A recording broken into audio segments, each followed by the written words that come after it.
বিসমিল্লাহির রহমানির রহিম। প্রিয় হে লোক সকল ও বান্দাবান্দি সকল মানুষের উদ্দেশ্যে আল্লাহ পাক আল্লাহর কালামুল্লাহ শরীফ এমন কিছু কথা বলেছে, তোমরা একদিনও তার খুঁজে দেখো নাই। সূরা নিসা একমাত্র নারীদের জন্য, নারীকে প্রাধান্য করার জন্য সকল কথাগুলো সূরা নিসায় বলেছে। তারই সাথে সাথে আরও কিছু কথা বলেছে। সে কথা হলো, তোমার পিতৃ সম্পত্তি তুমি যখন ভাগ বাটোয়ারা করবে, তখন একটা ভাগ এতিমদের জন্য হক, এতিমদের জন্য রেখে দেওয়ার কথা বলেছে।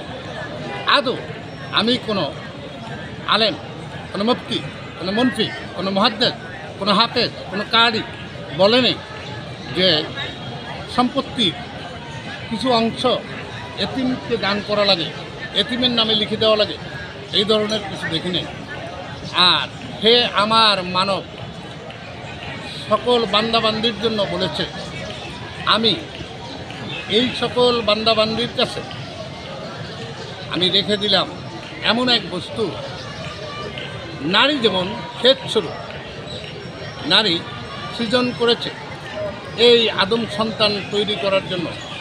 নারী যে কত মর্যাদাশীল ইহা কোরআনের প্রমাণ। অতএব মানুষ এগুলি জানে না বিদায়ী নারীদেরকে অবহেলিত করে। আর নারীদের খাচলত খুবই খারাপ। কী ধরনের? এক ধরনের নারী সর্বক্ষণ শুধু পুরুষকে যাতনার ভিতরেই রাখে। ইয়া করা উচিত নয়। আজ আপনারা যদি কোরআন ফলো করেন, আল্লাহ পাক নারী সৃজন করেছে সহধর্মিণী হিসাবে, ধর্মের সাহায্য করার জন্য নারী সৃজন করেছে। আদম পুরুষ সৃষ্টি করেছে অনেক আগে, নারী অনেক পরে আসছে।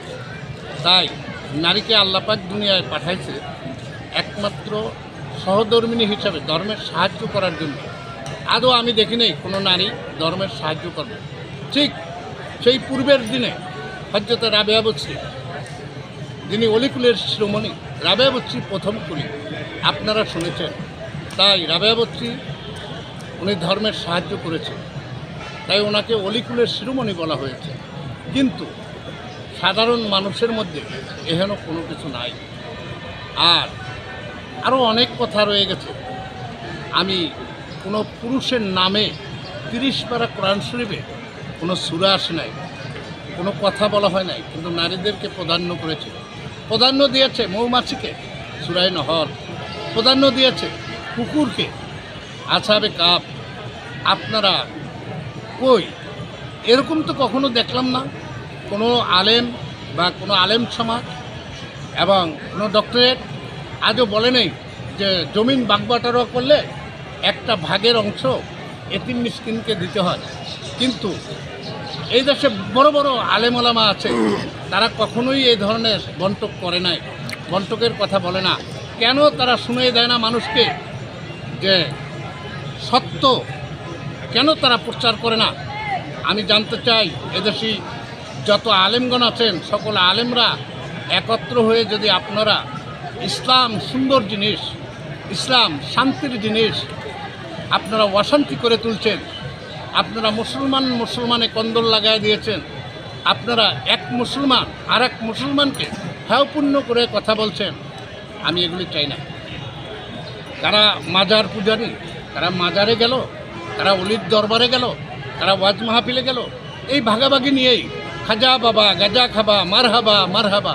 আপনারা এই গিবাত, আল্লাহর দত্তর একটা মজলিস, সেই মজলিস হলো মাহফিল। আর মাহফিলে যে স্টেজটা তৈরি হয়, এটা আল্লাহর দত্তর।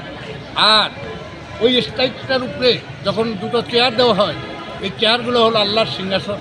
তাই আল্লাহর সিংহাসনে বসে আপনারা গিবাদে লিপ্ত।